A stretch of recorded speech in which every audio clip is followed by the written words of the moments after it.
C'est Vivion. Bah oui. Alors vas-y, raconte-nous Vivion.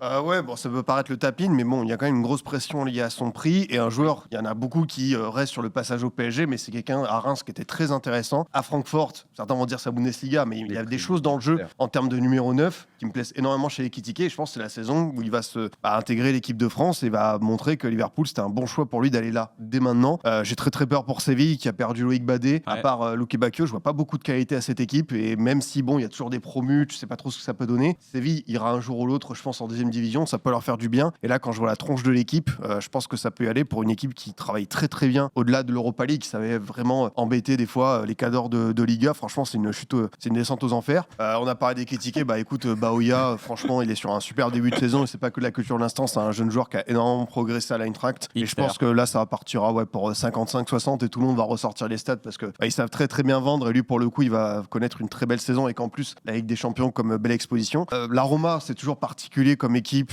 parce que quand tu t'enflammes, ils te déçoivent et quand t'en attends rien, ils réussissent à faire une très belle remontée au classement. Là, j'ai envie d'y croire dès le début avec Gasperini et qu'un beau mercato qui n'est pas encore terminé. Mais écoute, j'ai l'impression que l'équipe va dans le bon sens, qu'ils vont pouvoir s'appuyer sur le bon travail de Ranieri. Et il y a des joueurs qui vont encore beaucoup apporter. Je pense à Soulé, je pense à Manu Koné, Svilar qui a été meilleur gardien la saison passée. Et puis une petite prise de risque parce que c'est une PL qui a une immense densité, c'est pas simple. Everton, ça fait très longtemps qu'on les a pas revus dans le top 10 et encore plus en Coupe d'Europe. Et je sais pas, je sens bien cette équipe de David Moyes qui revient avec des bonnes recettes. Ils ont changé le stade. Iliman Ndiaye.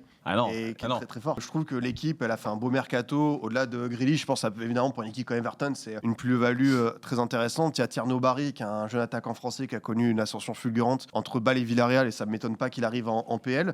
Tu vois, tu as du Dewsbury Hall, tu as franchement des joueurs, en plus d'un socle qui est déjà présent avec les Pickford, Braithwaite, Idrissa Gueye, Iliman Ndiaye, encore une fois, je répète, mais s'il se blesse pas, je pense que ça va être le joueur un peu, le joueur plus pour leur apporter cette qualification en Coupe d'Europe. Mais non, quand je parle de Roche, évidemment, je pense plus à l'Europa League, la conférence ou peut-être un parcours en coupe. Mais j'ai un bon feeling avec Everton, ouais.